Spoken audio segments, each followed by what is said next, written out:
How many things have you started, but never finished? A book, a skill, a business idea, a fitness goal, a dream. You started with excitement.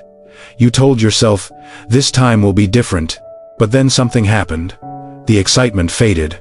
The work became boring. A new idea appeared. And once again, you stopped. Sound familiar? Here's a painful truth. Most people don't fail because they lack talent. They fail because they never stay long enough to finish. This is the story of a man named Ethan. Ethan was 29 and everyone in town knew one thing about him. He was talented. He worked with wood, chairs, tables, cabinets, shelves. Anything he touched started beautifully. That was the problem. Started beautifully. Started. But rarely finished. His workshop looked impressive at first glance. Creative designs were everywhere, but if you looked carefully, something felt wrong. A chair with 3 legs, a cabinet without doors, a bookshelf half-built. Every corner held an unfinished dream. His father used to tell him, a craftsman is not judged by what he begins, but by what he completes. Ethan always promised to change, but he never did. He would start a project full of excitement, work hard for days. Then a new idea would appear.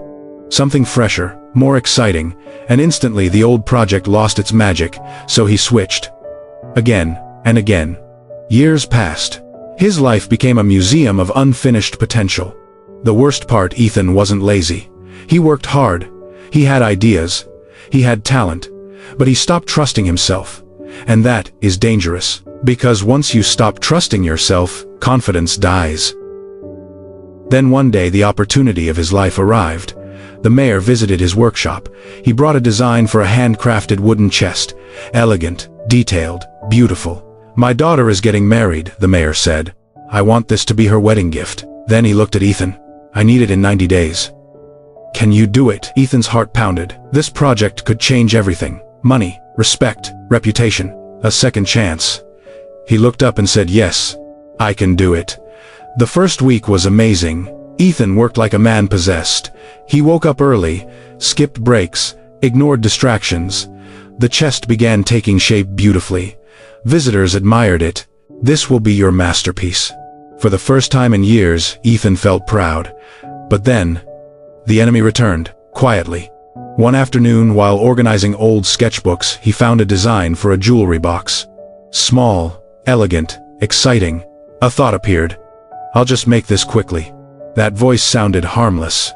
But it wasn't. Because distraction rarely looks like distraction. It looks like opportunity. Compared to the wedding chest, which had entered the difficult middle, the jewelry box felt fresh. So Ethan started. 1 day became 3. 3 became 7. Then another idea appeared. A mirror frame, then a lamp. The pattern returned. The wedding chest sat in the corner. Unfinished. Ignored. Days became weeks. Weeks became months. Then one morning, Ethan heard wedding bells. His blood froze. No. His eyes turned toward the chest. Still unfinished. No lid, no lock. Half the carvings incomplete. The mayor's daughter had gotten married. Without the chest, without him, she had hired another craftsman. And in that moment, something inside Ethan broke. Not because he lost the money. Because he had done it again. Same story, same ending. He collapsed to the floor and cried. Deep, painful tears, because now he could no longer lie to himself. This wasn't bad luck. The problem was him. He whispered, I'm tired. Then he said words he had never admitted before. I'm tired of being the man who almost becomes great. Almost. That word haunted his life. Almost successful. Almost disciplined. Almost changed. But almost doesn't change your life. The world doesn't reward almost. It rewards finished work. That evening, broken and desperate, Ethan visited an old master craftsman named Elias.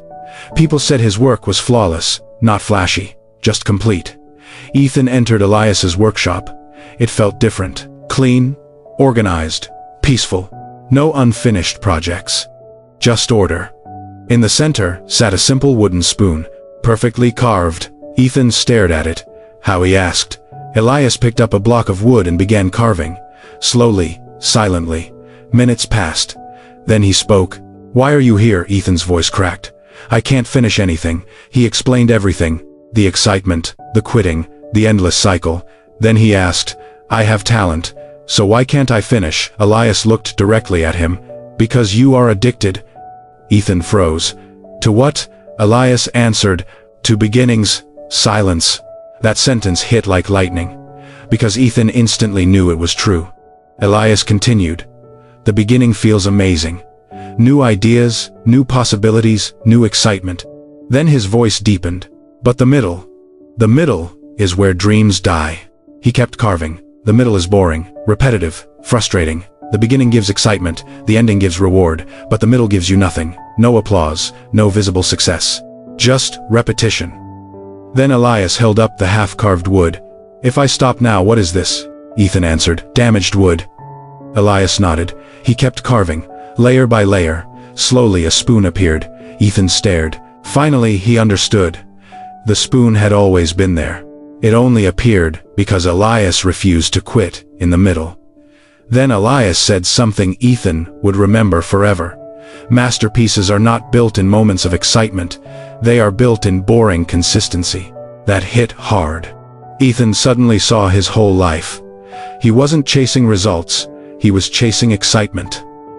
Elias continued, "Every new beginning eventually becomes another difficult middle."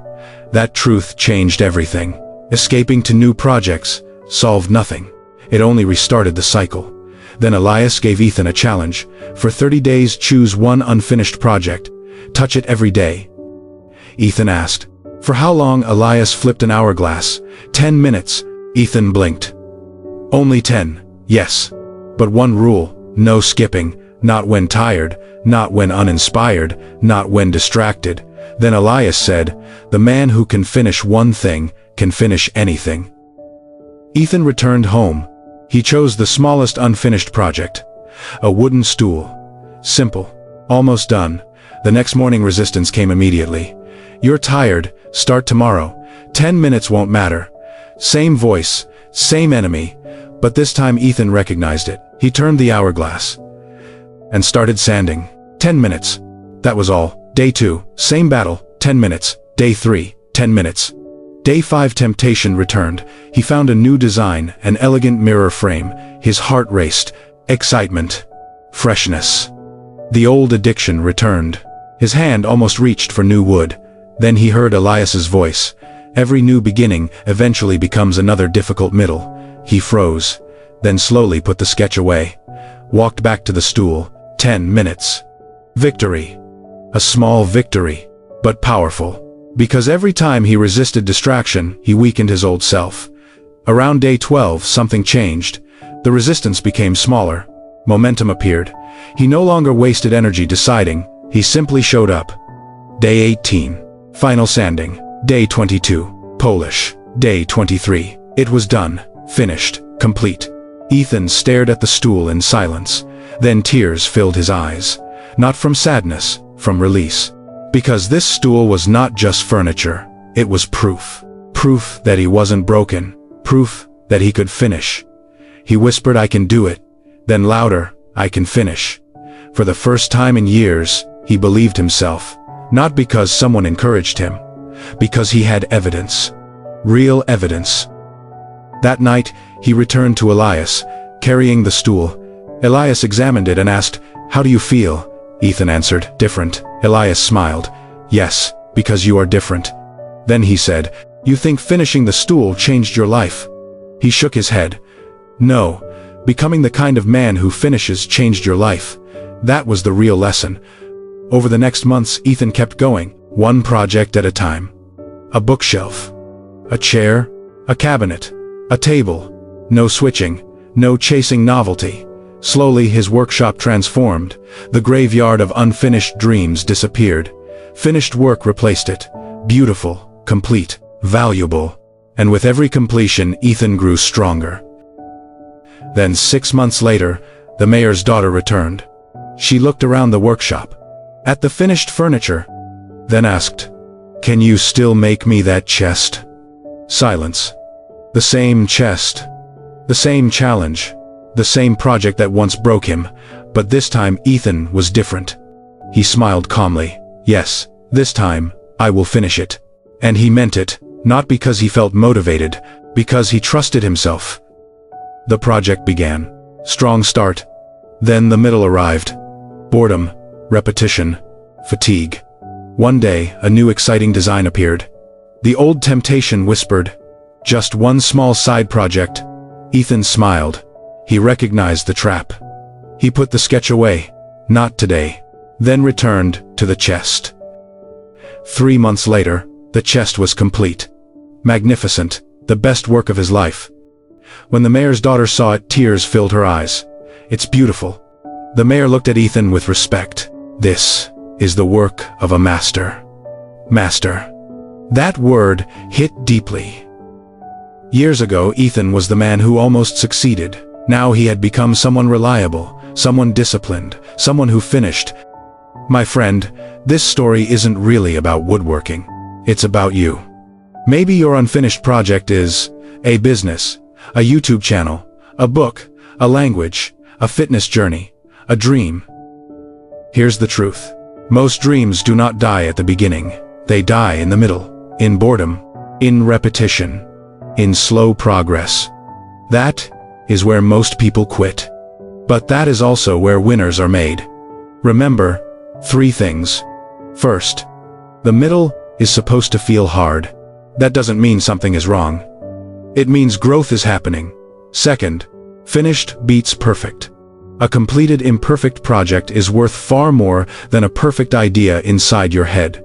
Third, touch it daily, even 10 minutes, especially on hard days, because consistency defeats motivation every single time. So here's my challenge for you. Find one unfinished project, just one, not 10, one. And for the next 30 days, touch it every day. Even if only for 10 minutes, no skipping. Because the moment you finish one thing, everything changes. Starting is exciting. Finishing is powerful. The question is, which kind of person will you become?